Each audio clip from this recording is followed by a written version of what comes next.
আসসালামু আলাইকুম রহমতুল্লাহ। দুর্নিবার মেডিকেয়ারের প্রিয় সূত্র সিরিজে তোমাদের স্বাগত। এই সিরিজের ভিডিওগুলোতে আমরা আলোচনা করি এমন সব সূত্র সম্পর্কে যেগুলো থেকে মেডিকেল ভর্তি পরীক্ষায় রিপিটেডলি কোশ্চেন আসে। ওইগুলো একদম বেসিক কনসেপ্ট থেকে আলোচনা করে আমরা অ্যাডভান্স লেভেল আলোচনা করি, যাতে ওই রিলেটেড সূত্র থেকে আবার কোশ্চেন আসলে তোমরা সঠিকভাবে উত্তর দিতে পারো। তো চলে যাও আজকের টপিকে। আজকের জন্য আমি যে সূত্রটা চুজ করছি সেটা হচ্ছে যে তোমাদের খুবই পরিচিত সূত্র, একদম ক্লাস 8 থেকে তোমরা এই সূত্র দেখে আসতেছো। সেটা হচ্ছে এফ ইকুয়ালস টু মহাকর্ষ বল f equals to G whole into m1 m2 divide by d square. m1 ভর এবং m2 ভরের দুইটা বস্তুর মধ্যে কি পরিমাণ মহাকর্ষ বল থাকে সেটা নির্ণয়ের জন্য আমরা এই সূত্র ব্যবহার করে থাকি। এখানে যে জি ব্যবহার করা হয় সেটা হচ্ছে মহাকর্ষীয় ধ্রুবক, m1 m2 হচ্ছে দুইটা বস্তুর ভর এবং ডি হচ্ছে ওই বস্তু দ্বয়ের মধ্যবর্তী দূরত্ব। এখন এখানে যে ধ্রুবকটা সেটা সম্পর্কে আমাদের ইনফো জানা লাগবে। এটা হচ্ছে যে মান আসে, কিছু ধ্রুবকের মান আসে, তার মধ্যে খুবই গুরুত্বপূর্ণ একটা মান হচ্ছে যে মহাকর্ষীয় ধ্রুবকের মান। এই মহাকর্ষীয় ধ্রুবকের মান হচ্ছে 6.673 into 10^11 newton metre square KG inverse 2। তোমাদের প্রবলেম কয়েক জায়গায় হয়। এক হচ্ছে যে এই বৈজ্ঞানিক পদ্ধতিতে লিখে নিয়ে এখন যদি দশমিকের এই পাশে চলে আসে তাহলে উত্তর কি হবে। ম্যাক্সিমাম ক্ষেত্রে তোমার হচ্ছে যে ওই অপশনগুলা প্রায় সেম থাকে, তারপরে হচ্ছে তোমার আবার একক আসে, তারপরে হচ্ছে যে মাত্রা আসে।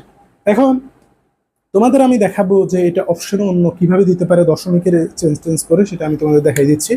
ধরো হচ্ছে যে এটা দশমিকটা তো যদি তুমি এক ঘর বাম পাশে নিয়ে আসো তাহলে কি হবে। এক ঘর বাম পাশে নিয়ে আসা মানে হচ্ছে তুমি এইটাকে আরো 10 দিয়ে ভাগ করতে হবে। 10 দিয়ে ভাগ করলে এখানে আরো 10 দিয়ে গুণ দিতে হবে। মানে জিনিসটা হবে এরকম, তুমি হচ্ছে যে দশমিকে আর এক ঘরের পাশে আনতে যাচ্ছ তাহলে 0.6673 ইন্টু হচ্ছে 10^11 তো আগে থেকেই আছে। এখন তুমি 10 দিয়ে ভাগ দেওয়ার পরে এটা হয়েছে। তুমি তো জোর করে কোনো রাশিকে 10 দিয়ে ভাগ করতে পারো না। যদি 10 দিয়ে ভাগ করো কিভাবে সমান থাকবে, তুমি হচ্ছে 1/10 মানে 10 দিয়ে ভাগ করছো, সাথে যদি আরো 10 গুণ দিয়ে দাও তাহলে কাটাকাটি করলে আবার আগের অবস্থায় চলে আসে। এখন তুমি যেহেতু 10 দিয়ে ভাগ করার পর দশমিকটা এক ঘরের পাশে আসছে, তাহলে তুমি পুরো রাশিকে আবার 10 দিয়ে গুণ দিতে হবে। তো 10 দিয়ে যদি তুমি এটাকে গুণ দাও, 10 দিয়ে গুণ দিলে এখানে 10^1 আর এখানে হচ্ছে তোমার 10^11। আমরা জানি যদি ভিত্তি একই থেকে পাওয়ার যোগ হয়, যদি তুমি -11 এর সাথে 1 যোগ করো তাহলে কি হবে, -11 প্লাস 1 ইকুয়ালস টু হচ্ছে তোমার 10 হবে, -10। তখন গিয়ে আলটিমেটলি এটা হয়ে যাবে 0.6673 ইন্টু 10^10। এরকমও তোমাদের অপশনে থাকতে পারে। তো তুমি চিন্তা করবা, আবার হচ্ছে ধরো আমি আরো এক ঘরের পাশে নিয়ে গেলাম, আমি এবার চিন্তা করতেছি এটাকে 66.73 বানাবো। যদি এটা রিয়ালি অপশনে থাকবে, যদি থাকে তুমি এক ঘর ডান পাশে নিবা। এখন ডান পাশে নেওয়ার জন্য কি করতে হবে, 10 দিয়ে গুণ দিতে হবে। 10 দিয়ে গুণ দিলে দশমিকটা এখানে গিয়ে 66.73 হয়ে যাবে। এখন 10 দিয়ে তুমি একটা রাশিকে জোর করে গুণ দিতে পারো না।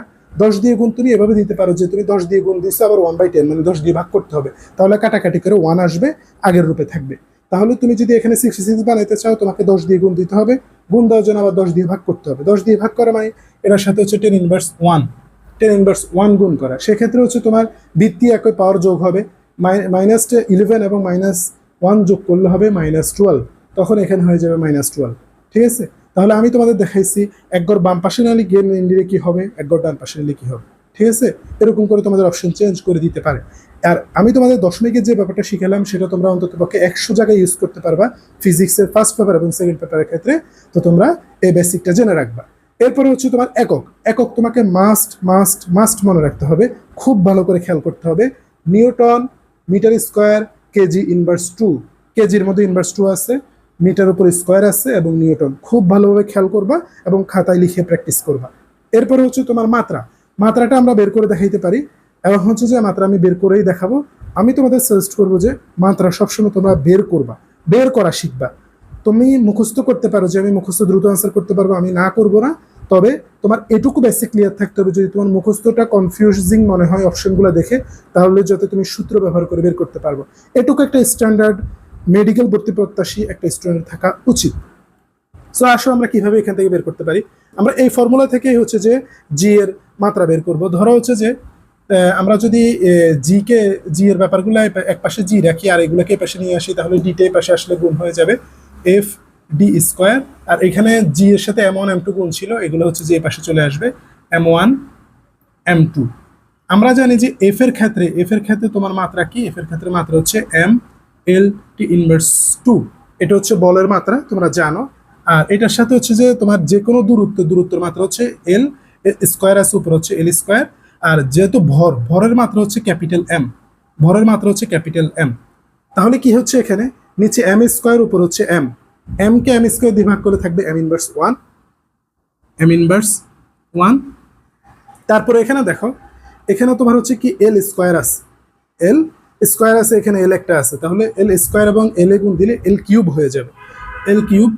তারপর হচ্ছে তোমার এখানে টি ইনভার্স টু উপরে আছে, টি এর কাটাকাটি কিছু নেই কারণ টি এর আর কেউ নেই, টি ইনভার্স টু, তাহলে এটা বের হয়, আমরা সূত্র থেকেই বের করতে পারি। এখন আসো এটাকে আমরা একটু সাজাই লিখলে, আমি যেটা লিখছি সেটা pi L cube M inverse one T inverse two, শেষ ক্যালকুলেশন। তাহলে তুমি ক্যালকুলেশনও শিখলা, যদি মুখস্থ করতে চাও মুখস্থ করলা, কোনো সমস্যা নাই, তবে ক্যালকুলেশন শিখবা হচ্ছে নিজের সেফটির জন্য, যদি তুমি ভুলে যাও তাহলেও যাতে বের করতে পারো, কারণ এই সূত্র তো তুমি ভুলবা না ইনশাআল্লাহ, ঠিক আছে। তাহলে আমরা এটা নিয়ে আলোচনা করলাম, মাত্রা আলোচনা করলাম। এবার আসো এই সূত্রের কিছু বেসিক কনসেপ্ট। তোমার এরকম কোশ্চেন আসে, সমানুপাতিক ব্যস্তানুপাতিক দিয়ে কোশ্চেন আসে, বা বলে যে যদি দূরত্ব দ্বিগুণ করে দেয় তাহলে হচ্ছে যে মহাকর্ষ বল কত গুণ হবে, এরকম কোশ্চেন আসতে পারে। তা আমরা সেগুলো আলোচনায় যাই। ভরের সাথে হচ্ছে যে ভরের গুণফলের সমানুপাতিক, ভরের গুণফলের সমানুপাতিক, মানে যে বল দুইটা থাকবে তাদের গুণফলের সাথে মহাকর্ষ বলের সম্পর্ক হবে সমানুপাতিক। ভরের গুণফল যদি বেড়ে যায় মহাকর্ষ বলও বেড়ে যাবে, ভরের গুণফল কমে গেলে মহাকর্ষ বলও কমে যাবে, দ্যাটস ইট।